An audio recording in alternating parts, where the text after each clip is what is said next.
Bonjour. Aujourd'hui, on va parler des virus. Ah, les virus, comme Ebola, VIH, les virus de grippe. Ah non, non. Le virus dont on va parler aujourd'hui, c'est le virus informatique. Nous sommes Santini Yasmine, Smewi Salma et Benhassine Hela. C'est quoi un virus?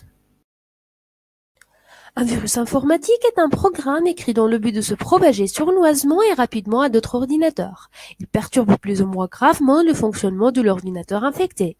Il peut se répandre à travers tout moyen d'échange de données numériques comme l'Internet, et notamment par l'intermédiaire des messages électroniques ou de leurs pièces attachées. Malware est le terme générique définissant un virus. Le terme virus est utilisé couramment de manière abusive pour désigner l'ensemble des malwares. Il existe différents types de malware. Les virus, les vers, les cheveux de Troie ou les bombes logiques. Certains se chargent en mémoire, d'autres infectent directement le disque dur. Les virus se répliquent et se propagent en s'insérant dans d'autres logiciels. Un virus peut soit supprimer, soit corrompre des données. Les virus sont classés en fonction de la méthode qu'ils utilisent pour infecter un ordinateur. On peut citer les virus de fichiers, les virus de secteur de démarrage, les virus macro et les virus de script. Les vers informatiques, c'est quoi un vers informatique? Un vers informatique est un programme autonome qu'on peut retrouver sur le disque dur. Contrairement aux virus qui se dissimulent comme des parasites dans des fichiers ou dans le code exécutable contenu dans le secteur de démarrage du disque. Parmi les vers informatiques, on peut citer les vers d'email, les vers de messagerie instantanée, les vers IRC, Internet Relay Chat, les vers de réseau et les vers peer-to-peer. La plupart des vers informatiques se propagent via l'une des méthodes suivantes. Via des fichiers envoyés sous forme de pièces jointes, via un lien d'accès à une ressource web ou FTP, via un lien contenu dans un message UCQ ou URC, via les réseaux de partage de fichiers peer-to-peer et certains vers se propagent sous forme de paquets réseau. La plus célèbre anecdote à propos des vers date de 1988. Un étudiant, Robert Morris de Cornell University, avait fabriqué un programme capable de se propager sur un réseau.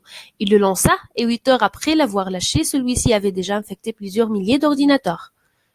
Un cheval de Troie est un type de programme malveillant se faisant passer bien souvent pour un logiciel authentique. Les cheveux de Troie peuvent être utilisés par des cybercriminals et des pirates informatiques pour accéder au système des utilisateurs. Ces derniers sont généralement incités par le biais d'une technique d'ingénierie sociale à charger et exécuter des cheveux de Troie sur leur système. Une fois activés, les chevaux de Troie peuvent permettre aux cybercriminals de vous espionner, de déborder vos données sensibles et d'accéder à votre système à l'aide d'un backdoor. Ces actions peuvent être les suivantes: suppression de données, blocage de données, modification de données, copie de données et perturbation des performances des ordinateurs ou des réseaux informatiques.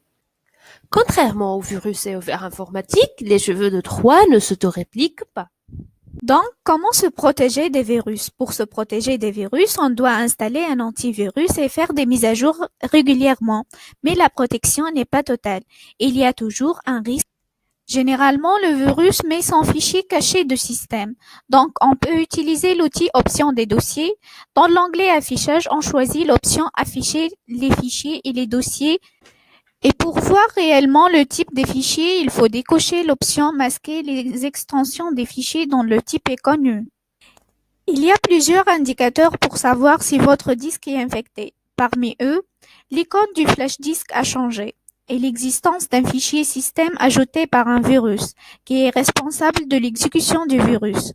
Aussi, l'existence des éléments inconnus. Si votre ordinateur est infecté, le lecteur de disquette s'allume périodiquement. Et aussi, il existe un fichier autorun.inf dans le disque dur.